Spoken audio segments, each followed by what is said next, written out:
Okay, now we're going to add a third-person controller. So let me take my first-person controller. I just want to select him. In the inspector window, right next to the name of my first-person controller, there's a checkbox. I'm going to uncheck it. And basically, you're going to see it's going to gray out. That's deactivating my first-person controller. If I press play now, it won't work. It's kind of turned off. What I want to do is go here in the project window. There's another controller called a third-person character. And here in the prefabs folder is where I'm looking for. Here it says third-person controller. This guy actually looks like a guy. I'm going to drag and drop the third-person controller onto my screen. And let me double click and see where he is. There he is. He's really, really tiny. I could make him a little bigger just like I did with other objects. And, should I make him as big as those boxes? No. This time I'll try making him like 5, 5, 5 on all the axes. And let's see how big he is. Okay, that's a little better. And let me zoom out. And now the third person controller is in there. I'm going to press play and see what happens. Press play. And look, he's falling out of the sky. And he landed on the ground right there. And can I control him with the keys? Yes, I can control him with the keys. It's kind of hard. He's really little, but you can see him there running around a little bit. All right, let me press stop.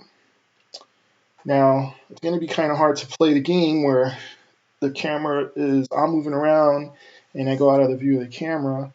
So this third person controller has a special feature where I could drag my camera, select my main camera here, and drag and drop them right on the third person controller. And now when I press play, let's see where the camera is.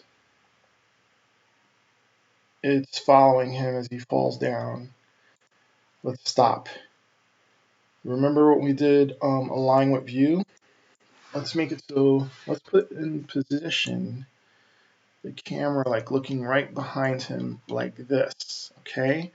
And maybe I'm going to tilt it up a little bit. I'm using my Alt key and the left mouse button to change my view here.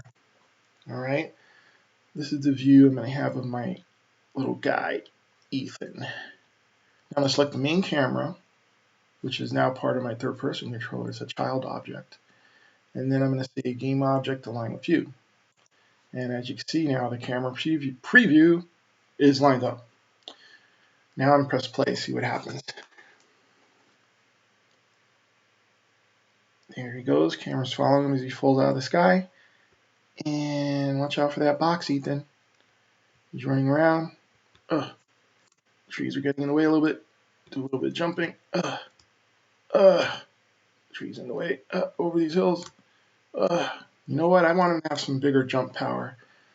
So let me select my third person controller from the hierarchy window.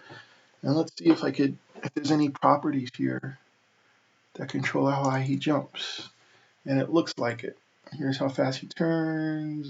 Here it goes. Jump power. It's at 6. What do you say I turn that up to 20? Ooh, I'm daring. I'm going to see what's happening with that. Now I'm going to press play.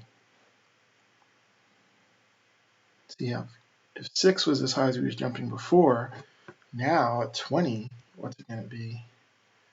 Let me turn around a little bit. Get out of those trees. Here's a nice open area. Ready? I'm going to jump. Press the space bar. Hey, it's a pretty high jump. Double jump? No, single jump.